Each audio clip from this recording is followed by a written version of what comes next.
Hello mga good vibes! Welcome back sa aming YouTube channel! Ate Roma, si Rompogi. Magpupulis daw si Rompag. Laki niya. Ikaw ate, anong gusto mo paglaki mo? Yan. Ngayon mga good vibes, kami po ay naglalakad-lakad. Dito kami sa labas ng aming bahay. Ngayon po ay nasa 4 ng hapon at akala mo 6 na kasi gawa ng bagyong uhan. Pero naniniwala ko na mas malaki si Lord kaysa sa bagyo. Ayan, so maglalakad-lakad lang po muna kami. Banding-banding kami nila Ate Roma ni Rome. Anong pinagkukwentuhan nyo? Yan. Lakad-lakad po muna. Habang kami ay nagkukwentuhan. Haba na nabuhok ni Ate Romo. Pagupitan mo na kay ate. Si Romo nagpagupit na, pogi na.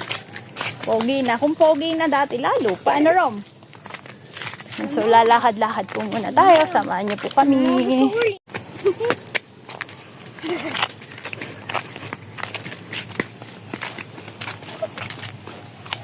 Botchi, umuwi ka na. Huwag ka na sumama sa amin. Punta kami sa baba. Kila nanay. Oo nga, Butchi. Uwi ka na.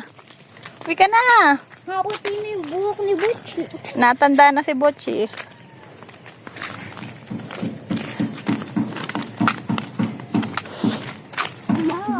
Sobrang dagim ng paligid. Di? Mapay ni Lima. Mapay ni Lima. Ah. Fish bone. Oh, ano? Nasaan? Ito. Ganito. Magic. Wala naman. Ayan, nandito na po kami sa baba. Medyo pataas kami. Kasi yung aming bahay. Hala, naambon. Yan kasi naglakad pa. Yan, makikitambay na lang muna kami kila nanay. Ayun si Isa, oh. Isa! Pahingi ako, bebe. Ano yung kinakain mo? Hindi mo sa tita. 100 siya. Parang pahingi akong pera. Ang dami mong pera eh. Ay, nako. Sayang ang pera. Sabihin mo, sayang. Sabihin mo, sayang yung pera. Pambiling Yossi. Bigay mo na lang kay mama. Isa, tama na ang ice cream, ha? Uubuhin ka na. Makikitambay po muna kami kila nanay. Naambo na.